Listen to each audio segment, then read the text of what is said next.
Welcome to Nabin adventure. সবাইকে নমস্কার এবং জয় হিন্দ। তোমাদের আজকে এসএসসি জিডির ৮ নম্বর ক্লাস। এর আগে তোমাদের দুটি বিষয়ে ক্লাস অলরেডি হয়ে গিয়েছে, তোমরা সেই দুটি বিষয় দেখে নিতে পারো, যে বা দুটি টপিক, ঠিক আছে। সেটা হচ্ছে কি, তোমাদের হয়েছিল সেন্সাস হয়েছিল, হ্যাঁ, তোমাদের 5 ইয়ার্স প্ল্যান এই দুইটি হয়ে গিয়েছিল তোমাদের। এই দুইটি থেকে তোমাদের থিওরিও করানো হয়েছে এবং এমসিকিউ করানো হয়েছে, ঠিক আছে, যেটা তোমাদের এসএসসি জিডির জন্য তোমাদের খুবই খুবই ইম্পর্টেন্ট, এটা তোমরা মাথায় রাখবে। তোমাদের আজকে আমরা ভারতের সংবিধান থেকে আমরা যে ক্লাসগুলি করব, একটি ক্লাস করব তোমাদের গণপরিষদের, যেখান থেকে কোশ্চেন আসে গণপরিষদ।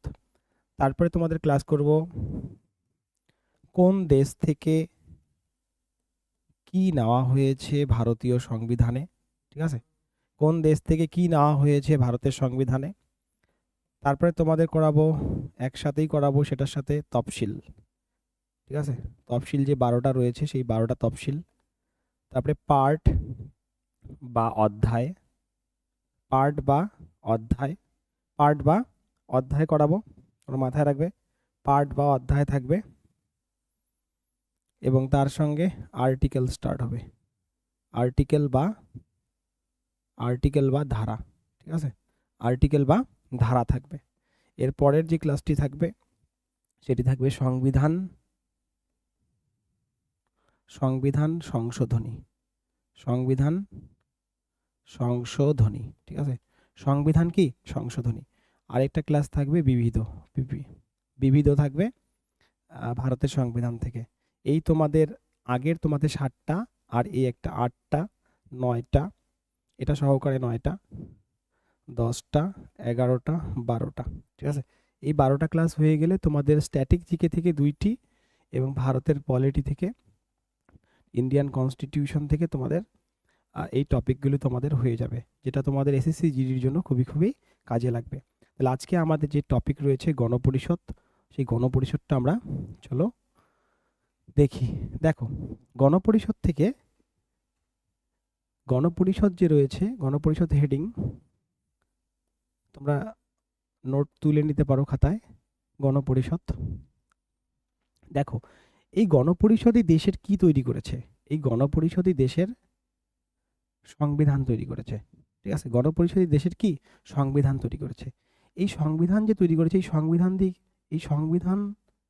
সংবিধান দিয়েই দেশ কি হয়, দেশ কিন্তু পরিচালিত হচ্ছে, ঠিক আছে, এটা মাথায় রাখবে।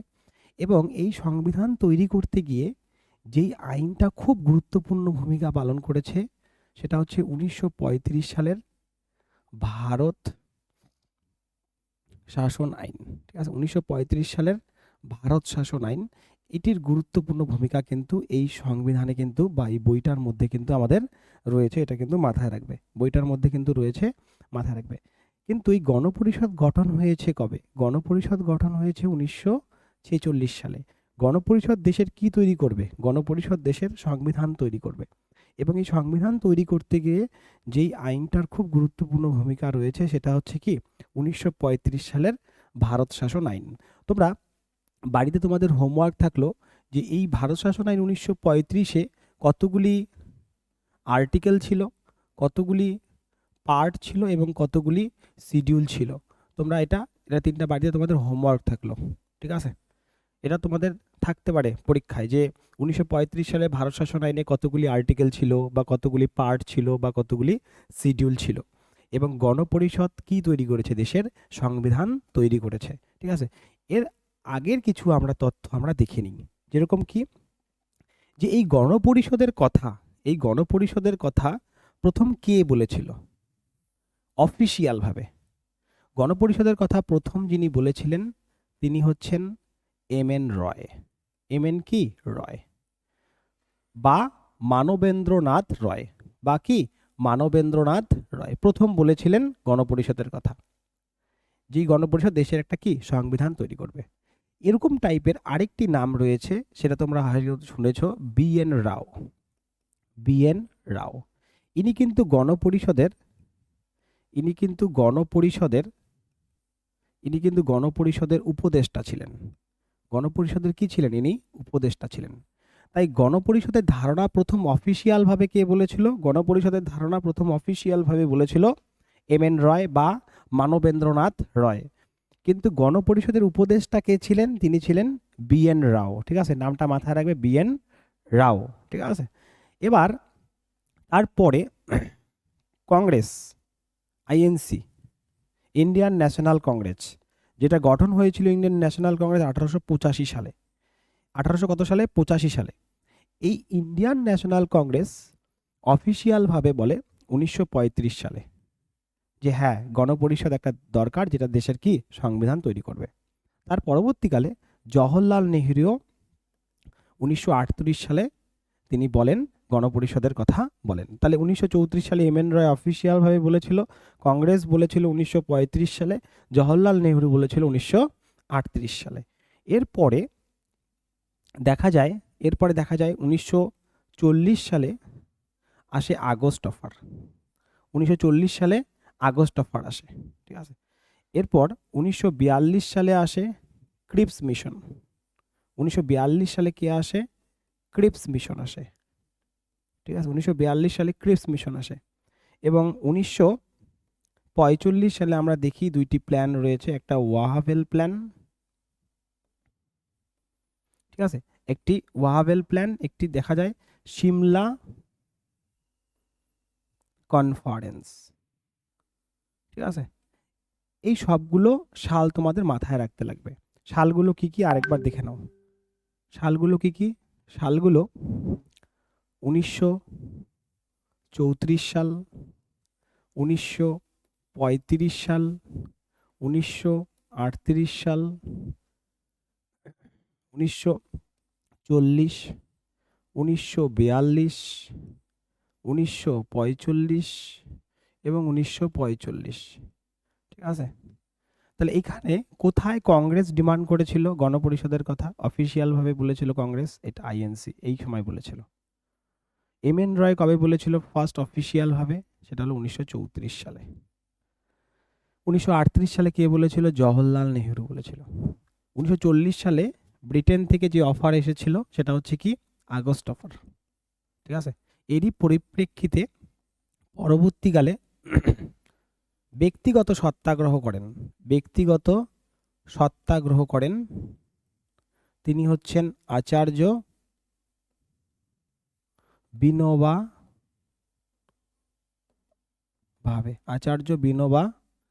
ভাবে করেন ব্যক্তিগত সত্যাগ্রহ। তারপরে যিনি করেন ব্যক্তিগত সত্যাগ্রহ তার নাম হচ্ছে জওহরলাল নেহরু। প্রথম কে করেন? আচার্য বিনোবা ভাবে। দ্বিতীয় কে করেন? জওহরলাল নেহরু। আগস্ট অফার কবে এসেছিল? 1940 সালে। কোথা থেকে? ব্রিটেন থেকে অফার এসেছিল, কিন্তু ভারতীয় নেতারা এই আগস্ট অফারকে কি করেন? প্রত্যাখ্যান করেন। এরপরে ক্রিপস মিশন আসে। ক্রিপস মিশনকেও ভারতীয় নেতারা কি করেন? প্রত্যাখ্যান করেন। এবং ক্রিপস মিশনের পরবর্তী সময় আমরা দেখি ভারত ছাড়ো আন্দোলন। এবং এইখানেই ভারত ছাড়ো আন্দোলনের সময়, ভারত ছাড়ো আন্দোলনের ডেটটা 8 আগস্ট, কোনো জায়গায় 9 আগস্ট দেওয়া আছে, 8 আগস্ট 1942। এর পরিপ্রেক্ষিতে, ক্রিপস মিশনের পরিপ্রেক্ষিতে, এবং এখানেই মহাত্মা গান্ধী নারা দিয়েছিলেন ভারত ছাড়ো আন্দোলনেই, ডু অর ডাই, করেঙ্গে ইয়া মরেঙ্গের নারাটা দিয়েছিলেন কিন্তু এই ভারত ছাড়ো আন্দোলনের সময়, উনি ক্রিপস মিশনের পরে। ঠিক আছে, এটা যেন মাথায় থাকে। এবং 1945 সালে তোমরা জানো ওয়াহাভেল প্ল্যান এবং সিমলা কনফারেন্স। তাহলে আস্তে আস্তে সমস্ত কিছু প্রপোজাল যারা দিচ্ছিলেন ব্রিটেন থেকে, সমস্ত প্রপোজালগুলোকে আস্তে আস্তে ভারতীয় নেতারা প্রত্যাখ্যান করছে। অবশেষে 1946 সালে আসে ক্যাবিনেট মিশন। ঠিক আছে, কি আসে? Cabinet mission. এখান থেকেই কোশ্চেন। 1946 সালে কি আসে? Cabinet mission. ক্যাবিনেট মিশন ভারতে আসে 24শে মার্চ আসে। এবং ক্যাবিনেট মিশন তারা যে রিপোর্টটা পেশ করেন আর কি, সেটা মে মাসে পেশ করেন, মে মাসে 1946 সালে। ঠিক আছে, এবং ক্যাবিনেট মিশন ভারতে আসে 24শে মার্চ 1946 সালে। এই ক্যাবিনেট মিশনের উপর ভিত্তি করেই গঠিত হয় গণপরিষদ। ঠিক আছে, এবং গণপরিষদ গঠিত হচ্ছে কবে? 1946 সালে। গণপরিষদ গঠিত হচ্ছে কবে? 1946 সালে। এবং আমি আগেই বলেছি গণপরিষদই দেশের কি তৈরি করবে? গণপরিষদই দেশের কি তৈরি করবে? সংবিধান তৈরি করবে।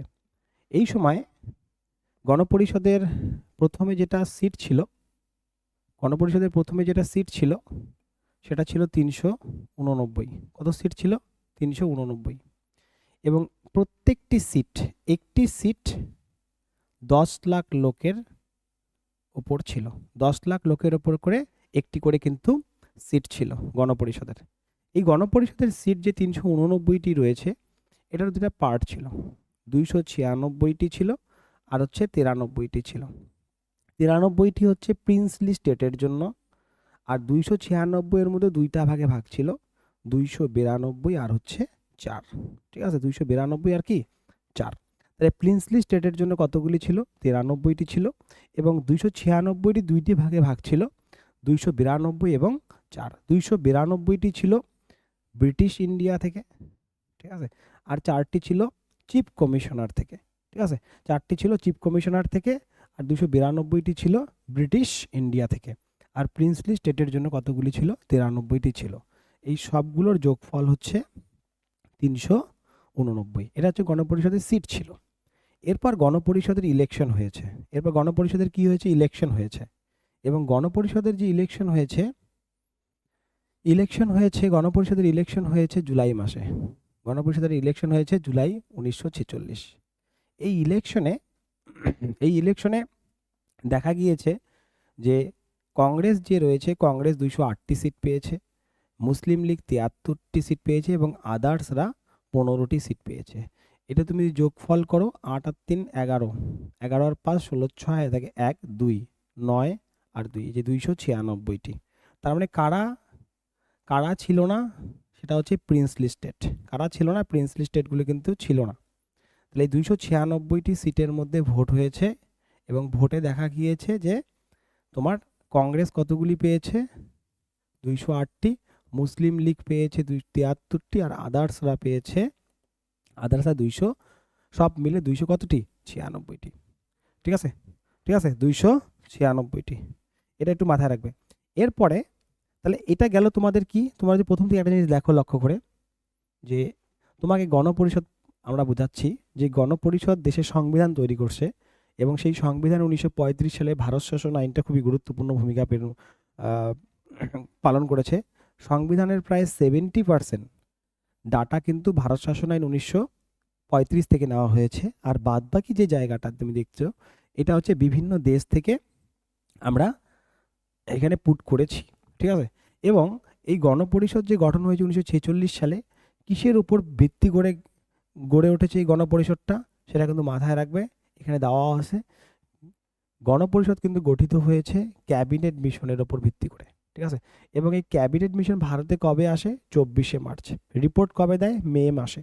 ঠিক আছে, এবং গণপরিষদ দেশের কি তৈরি করবে? সংবিধান তৈরি করবে। এবং তার জন্য কি করা হলো? তাদের জন্য সিট বরাদ্দ করা হলো, যে কতগুলি? 389টি। একটি সিট কত লোকের জন্য? 10 লাখের জন্য। 389টি সিট এরকমভাবে ভাগ রয়েছে। কিন্তু এটা মাথায় রাখবে, এই সিটের কিন্তু পরিবর্তন হবে, কিন্তু হবে। কিন্তু তুমি লক্ষ্য করে দেখো, এখানে যে ক্যাবিনেট মিশন রয়েছে, ক্যাবিনেট মিশনে কয়জন ব্যক্তি ছিলেন? 3 জন। এই 3 জন ব্যক্তির নাম কি? AV Alexander. AV Alexander. AV Alexander. ঠিক আছে, এভি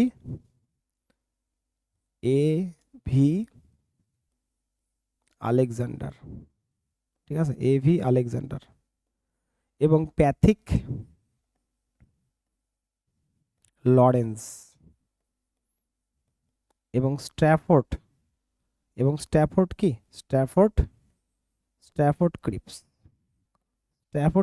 ক্রিপস। তার মানে স্ট্র্যাফোর্ড ক্রিপস ক্যাবিনেট মিশনের মধ্যেও ছিলেন এবং ক্রিপস মিশনের মধ্যেও কিন্তু ছিলেন। এই ক্রিপস মিশনের মধ্যেও তিনি ছিলেন এবং ক্যাবিনেট মিশনের মধ্যেও কিন্তু তিনি ছিলেন, এটা কিন্তু মাথায় রাখবে। ক্যাবিনেট মিশনের মধ্যেও কিন্তু তিনি ছিলেন, কিন্তু ক্যাবিনেট মিশনের যিনি চেয়ারম্যান ছিলেন তিনি হচ্ছেন প্যাথিক লরেন্স, ইনি ছিলেন চেয়ারম্যান। প্রশ্ন আসবে ক্যাবিনেট মিশন কবে ভারতে এসেছে? 24শে মার্চ 1946 সালে। তারা রিপোর্ট কবে পেশ করেছে? মে 1946 সালে। এবং ক্যাবিনেট মিশনে যারা 3জন ব্যক্তি ছিলেন, সেই 3জন ব্যক্তি কারা কারা? এই হলেন 3জন ব্যক্তি। এই 3জনের মধ্যে কে হলেন চেয়ারম্যান? তিনি হলেন প্যাথিক লরেন্স। ঠিক আছে, প্যাথিক কি লরেন্স। এরপরে দেখবে যে তোমার ইলেকশন হয়ে গেল জুলাইয়ে, ঠিক আছে। তার পরবর্তীকালে মাথায় রাখবে দেশ যখন স্বাধীন হয়ে গেল, দেশ কি স্বাধীন যখন হয়ে গেল 1947 সালের 15ই আগস্ট, দেশ যখন স্বাধীন হয়ে গেল 1947 সালের 15ই আগস্ট দেশ যখন স্বাধীন হলো, 1947 সালের 15ই আগস্ট দেশ যখন স্বাধীন হলো, তারপরে 31শে ডিসেম্বর 1947 সালে দেখা গেল যে গণপরিষদের যে স্ট্রেংথটা ছিল, স্বাধীনতার পরে যে স্ট্রেংথটা ছিল, স্ট্রেংথটা 389 থেকে স্ট্রেংথটা 299 গিয়ে দাঁড়ালো। ঠিক আছে, 299 গিয়ে দাঁড়ালো। ঠিক আছে, এটার মাথায় রাখবে। সেই সময় ইন্ডিয়ান প্রভিন্স, এর আগে ছিল ব্রিটিশ প্রভিন্স, এখন ইন্ডিয়ান প্রভিন্স, কারণ ভারত স্বাধীন হয়ে গেছে। সেই সময় ইন্ডিয়ান প্রভিন্স থেকে সিট ছিল 229টি এবং প্রিন্সলি স্টেট থেকে সিট ছিল 70টি। এবং এই 229টি যে তোমার সিট রয়েছে, এটা 12টা প্রভিন্স থেকে এসেছিল। কয়টা প্রভিন্স থেকে এসেছিল? 12টা প্রভিন্স থেকে। এবং এইখানে যে একটু আগে তোমরা একটা দেখলা যে 296, এটা কিন্তু এখানে কিন্তু পরিবর্তন হয়েছে। এটা কেন হয়েছে তোমাকে এখানে বোঝানো গেল। ঠিক আছে, কারণ দেশ ভাগ হয়ে গেছে, 2 ভাগে ভাগ হয়ে গেছে, তাই সিটেরও কি হয়েছে? বাটোয়ারা হয়েছে। আগে এই পুরাটা দেশটা কি ছিল? আমাদেরই ছিল। ঠিক আছে, এই জায়গাটা আর এখানে পুরাটাই টোটালটা আমাদেরই ছিল, কিন্তু এখন এই জায়গাটা কি রয়েছে? এই জায়গাটা পাকিস্তান রয়েছে। এই জন্য সিটের কি হয়েছে? সিটের এখানে ভাগটা কিন্তু হয়েছে। তাই মাথায় রাখবে কয়েকটা ডাটা, যে গণপরিষদের প্রথমে স্ট্রেংথ ছিল কত? 389, পরবর্তীতে স্ট্রেংথ কত হয়ে গেল? 299, এবং লাস্ট যখন সাইন করেন গণপরিষদের ব্যক্তিরা, তখন সাইন করে কতজন? 284 জন কিন্তু সাইন করে। এই ডাটাগুলো মাথায় রাখবে। এবার গণপরিষদ দেশের সংবিধান তৈরি করবে, কিন্তু গণপরিষদের প্রথম মিটিং কবে হলো? গণপরিষদের প্রথম মিটিং হলো, গণপরিষদের প্রথম মিটিং হয়েছে 9ই ডিসেম্বর 1946 সালে। এবং এই মিটিংয়ে যিনি সভাপতি ছিলেন, তার নাম ডক্টর সচিবানন্দ সিনহা। ডক্টর কি? সচিবানন্দ কি? সিনহা। এবং ডক্টর সচিবানন্দ সিনহা যে সভাপতি ছিলেন, ইনি ছিলেন কিন্তু অস্থায়ী। অস্থায়ী সভাপতি ছিলেন। এবং এই যে গণপরিষদের প্রথম মিটিংটা যে 9ই ডিসেম্বর হয়, এটা কিন্তু দিল্লির কনস্টিটিউশন হলে হয়। দিল্লির কোথায় হয়? দিল্লির কনস্টিটিউশন হলে হয় 9ই ডিসেম্বর 1946 সালে। সভাপতি হয়েছিলেন অস্থায়ী ডক্টর সচিবানন্দ সিনহা। কোন প্র্যাকটিস অনুসারে? ফ্রেঞ্চ প্র্যাকটিস অনুসারে। কোন ফ্রেঞ্চ প্র্যাকটিস অনুসারে? সব থেকে ওল্ডেস্ট যিনি থাকবেন তিনি হচ্ছেন সভাপতিত্ব করবেন প্রথমে। তাই ইনি সভাপতিত্ব করেছিলেন প্রথমে, কিন্তু অস্থায়ী। গণপরিষদের প্রথম অস্থায়ী সভাপতি হচ্ছেন সচিবানন্দ সিনহা। দেখো, এই যে গণপরিষদটাই তো একটু আগে তোমরা দেখে আসলে যে গণপরিষদটা গঠন করেছে কে? Cabinet mission. মানে ক্যাবিনেট মিশনের উপর ভিত্তি করেই গণপরিষদ, এবং গণপরিষদই দেশের কি তৈরি করবে? সংবিধান তৈরি করবে। কিন্তু গণপরিষদ গঠন হলো কিসের উপরে? Cabinet mission. ক্যাবিনেট মিশন কবে এসেছে? 1946-এর কয় তারিখ? 24শে মার্চ। কয়জন ব্যক্তি এসেছিলেন? 3জন ব্যক্তি এসেছিলেন। তার মধ্যে চেয়ারম্যান কে ছিলেন? প্যাথিক কি লরেন্স ছিলেন। ঠিক আছে, এরপরে মাথায় রাখবে এর আগেও কিছু কিছু এসেছিল, কিন্তু সেগুলো কি হয়ে যাবে? সেগুলো সব ক্রস হয়ে যায়। ভারতীয় নেতারা সব কি করেছে? সব সেগুলোকে বাতিল করে দিয়েছে, এক কথায়। ঠিক আছে, তাহলে ক্যাবিনেট মিশনের উপর ভিত্তি করে গণপরিষদই দেশের সংবিধান তৈরি করেছে। কিন্তু একটা দেশের সংবিধান তৈরি করতে গেলে সময় সাপেক্ষ দরকার। তা সেই সময়টা তোমাদের কবে থেকে স্টার্ট করতেছে তারা? 9ই ডিসেম্বর 1946 সালে। এবং মজার বিষয়, সেই সময় কিন্তু আমাদের দেশ তখন স্বাধীনই হয়নি, তার আগে কিন্তু আমরা সংবিধানের কাজ কিন্তু শুরু করে দিয়েছি। ঠিক আছে, মাথায় রাখবে। এরপরে 11ই ডিসেম্বর 1946 সালে 11ই ডিসেম্বর 1946 সালে স্থায়ী সভাপতি হন। স্থায়ী সভাপতি হন। এবং স্থায়ী সভাপতি যিনি হন তার নাম হচ্ছে রাজেন্দ্র প্রসাদ। তার নাম কি? তার নাম হচ্ছে রাজেন্দ্র প্রসাদ। ঠিক আছে, স্থায়ী সভাপতি কে হয়েছিলেন? রাজেন্দ্র প্রসাদ। এর পরবর্তী সময় 13ই ডিসেম্বর 1946 জওহরলাল নেহেরু, 13ই ডিসেম্বর 1946 সালে জওহরলাল নেহেরু উদ্দেশ্যমূলক প্রস্তাব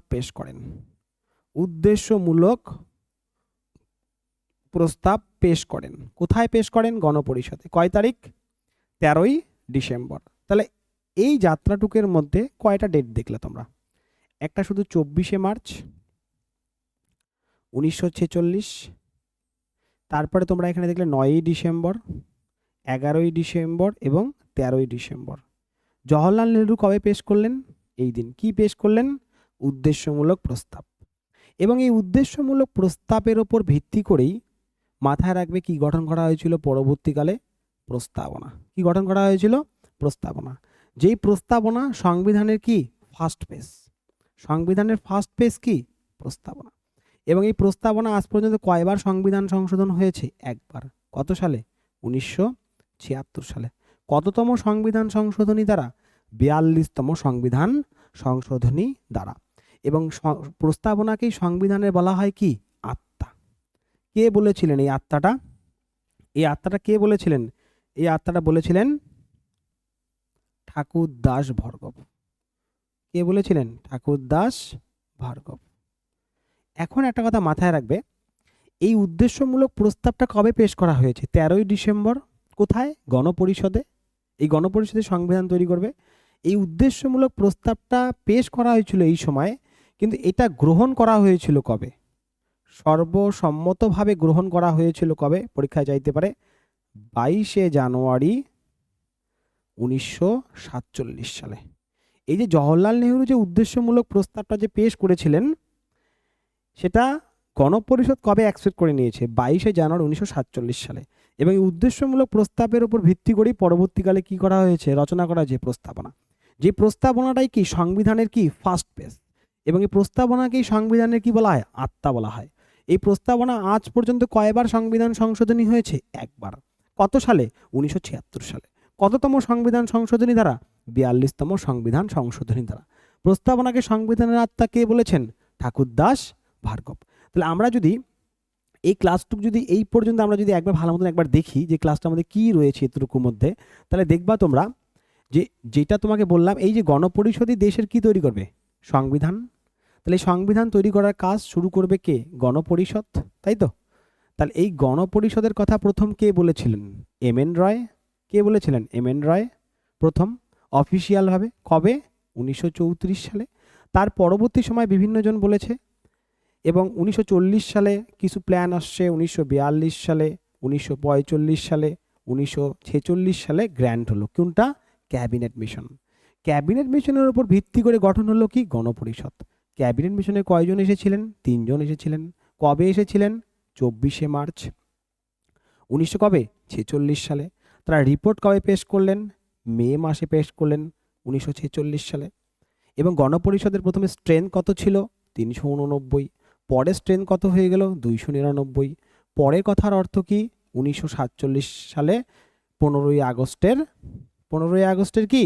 15ই আগস্টের পরে। এবং পরবর্তীতে তোমরা দেখবে যে 284 জন আরও। ঠিক আছে, পরে থেকে 284 জন। এবং গণপরিষদের যে মিটিংগুলো হচ্ছে, ফার্স্ট মিটিং যে হচ্ছে, সেটাই তো একটু আগে তোমাদের আমি করালাম যে গণপরিষদের প্রথম মিটিং কয় তারিখ? গণপরিষদের প্রথম মিটিং হচ্ছে 9ই ডিসেম্বর 1946 সালে।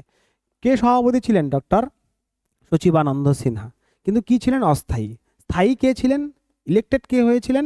রাজেন্দ্র প্রসাদ, ডক্টর রাজেন্দ্র প্রসাদ হয়েছিলেন। এবং পরবর্তী সময়ে তার একদিন পরে 13ই ডিসেম্বর 1946 সালে জওহরলাল নেহরু কি পেশ করলেন? উদ্দেশ্যমূলক প্রস্তাব পেশ করলেন। এবং ওই উদ্দেশ্যমূলক প্রস্তাব কোথায় পেশ করলেন? গণপরিষদে পেশ করলেন। এবং গণপরিষদ কবে অ্যাকসেপ্ট করে নিল? 22শে জানুয়ারি 1947 সালে। এবং এই উদ্দেশ্যমূলক প্রস্তাবের উপর ভিত্তি করেই পরবর্তীকালে কি হয়েছে? প্রস্তাবনা। যে প্রস্তাবনা সংবিধানের ফার্স্ট পেজ এবং সংবিধানের আত্মা বলা হয় প্রস্তাবনাকে। এবং কবে এটা সংবিধান সংশোধনী হয়েছে? একবারই, সেটা হচ্ছে 1976 সালে 42তম ধারা।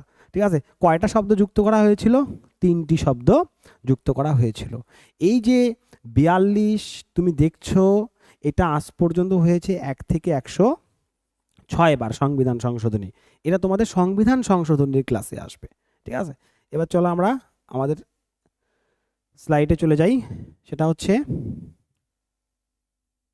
এটা আমরা লাস্ট করছি 13ই ডিসেম্বর এবং 22শে জানুয়ারি গ্র্যান্ড হয়ে গেল। এবার আমরা আরও কিছু তথ্য দেখি। সেটা হচ্ছে কি?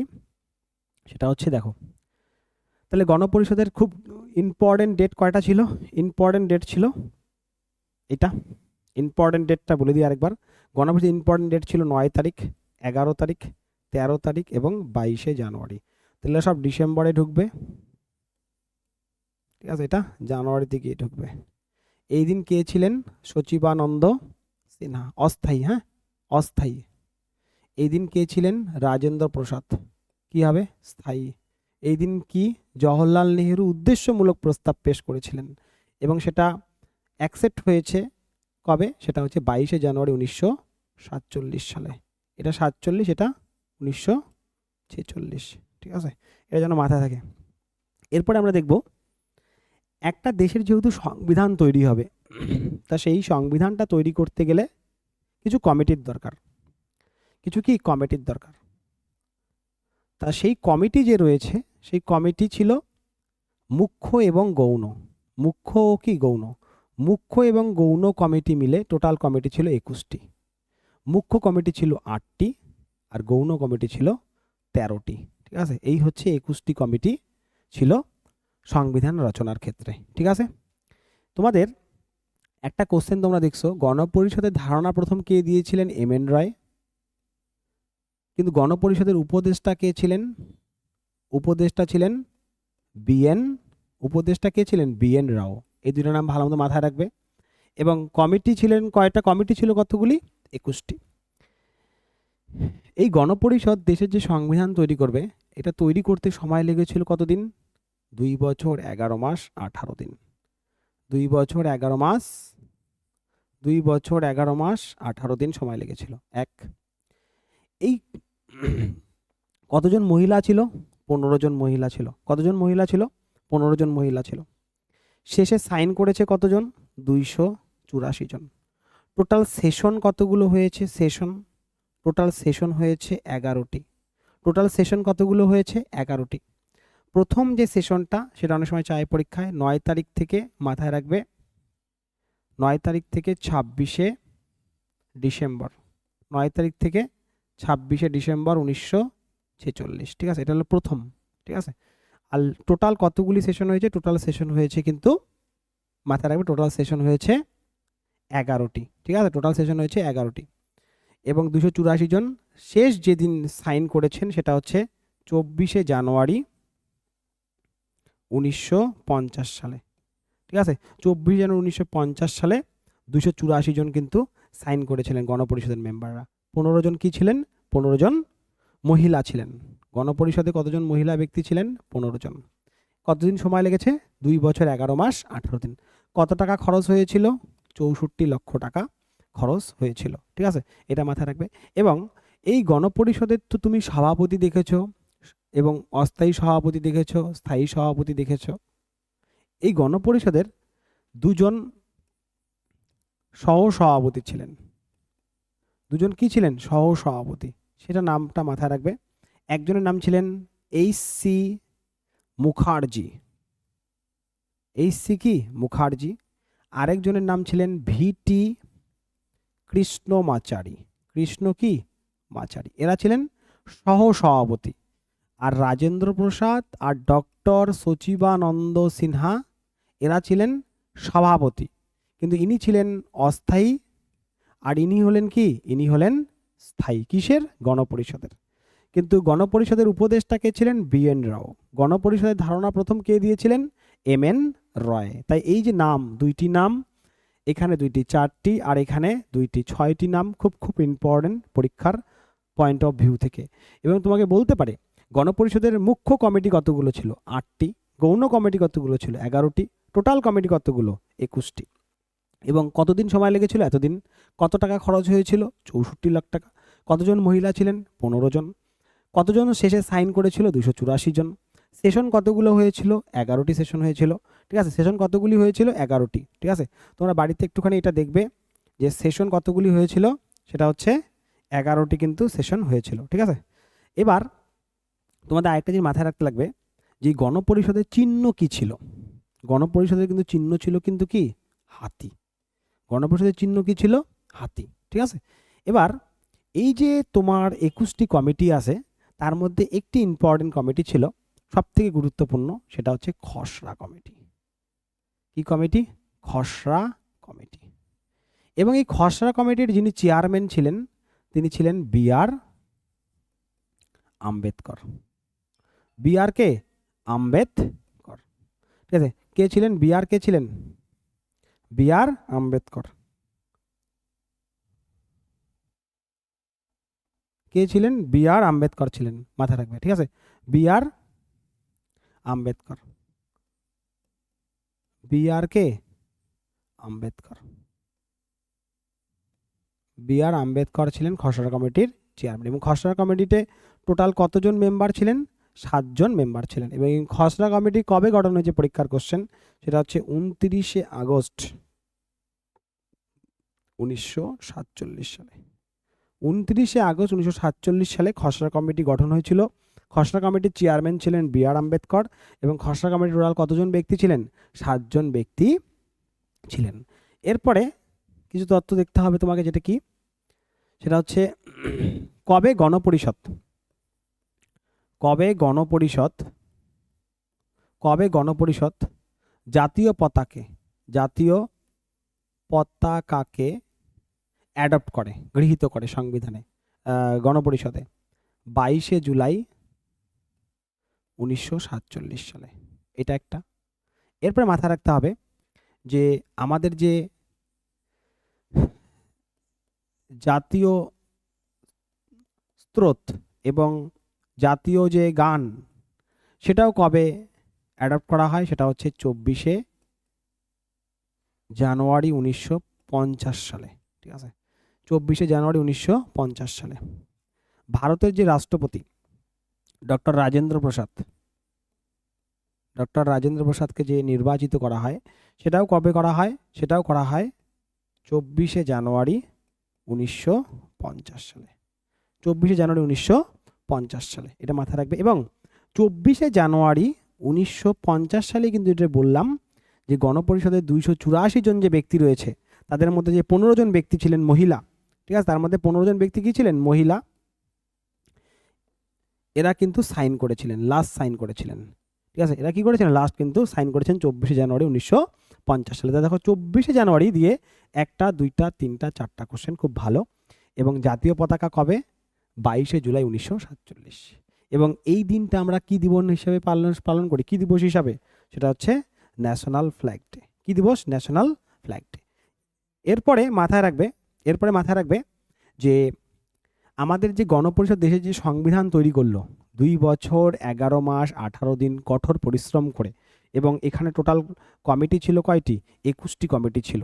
তার মধ্যে মুখ্য কমিটিটা হচ্ছে ড্রাফটিং কমিটি বা খসড়া কমিটি। ড্রাফটিং কমিটি বা কি? খসড়া কমিটি, যে মুখ্য কমিটিটা রয়েছে, এরা কিন্তু 2 বছর 11 মাস 18 দিন পরিশ্রম করে, কঠোর পরিশ্রম করে আমাদের দেশের সংবিধান তৈরি করলো।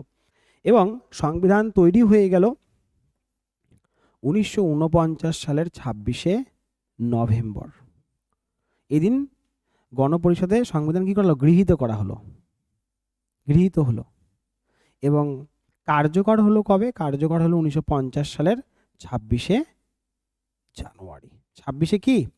জানুয়ারিতে কার্যকর হলো ভারতের সংবিধান। কিন্তু মাথায় রাখবে এই যে প্রায় 60 দিনের যে গ্যাপটা রয়েছে, এই সময় কিছু কিছু পার্ট এবং কিছু কিছু পার্টের কিছু কিছু আর্টিকেল কিন্তু এই সময় কিন্তু চালু হয়ে গিয়েছিল, এবং পূর্ণাঙ্গ যে সংবিধান আমাদের কার্যকর হয়ে যায় এবং চালু হয়ে যায় দেশের জন্য 1950 সালের 26 জানুয়ারি।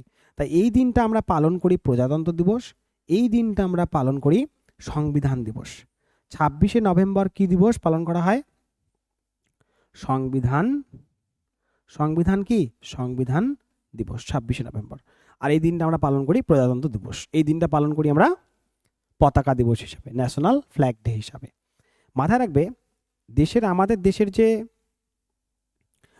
দেশের যে সংবিধান তৈরি হয়ে গেল 1950 সালে 26 জানুয়ারি, যেটা কার্যকর হয়ে গেল, এবং আজও আমাদের সেই সংবিধান, পবিত্র সংবিধানকে আমরা দেখি।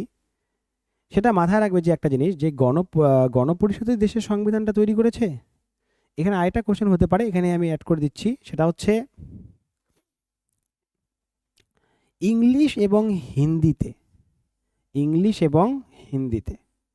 ইংলিশে যিনি এটা লিখেছিলেন তার নাম হচ্ছে, মাথায় রাখবে, প্রেম বিহারী নারায়ণ রায়জাদা। প্রেম বিহারী নারায়ণ রায়জাদা, এটা মাথায় রাখবে ইংলিশে।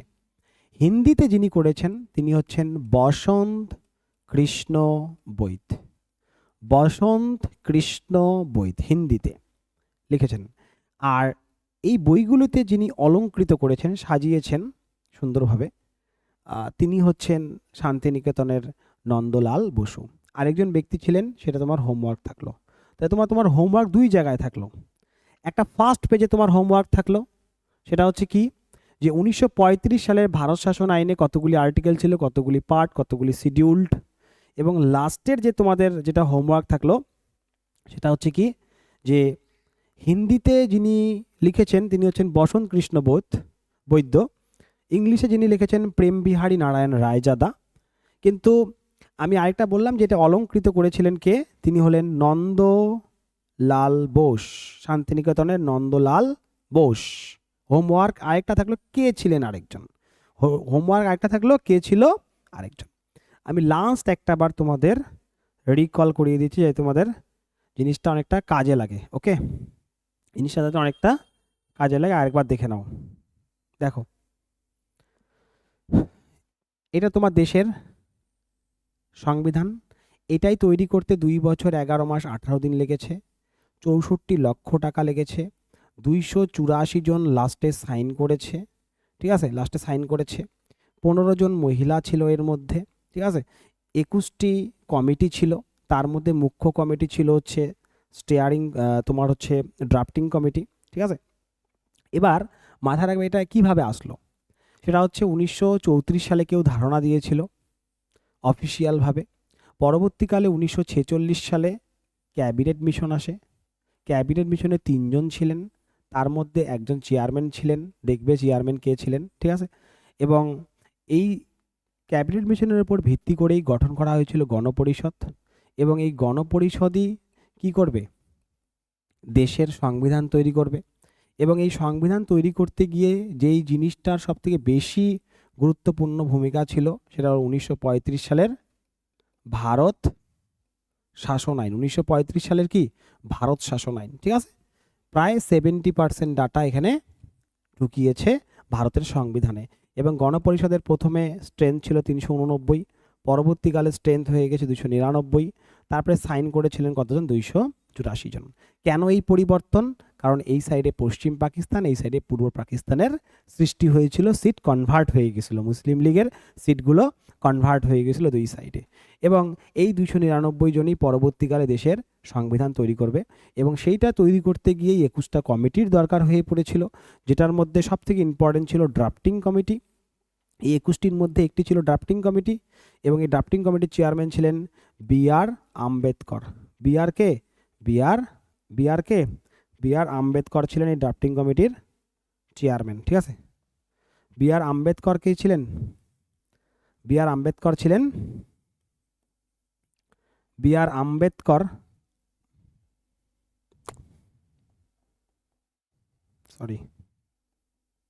B.R. আম্বেদকর কি ছিলেন এই ড্রাফটিং কমিটির কি ছিলেন? ড্রাফটিং কমিটির ছিলেন চেয়ারম্যান। এছাড়াও আরও 7 জন ছিলেন, মাথায় রাখবে।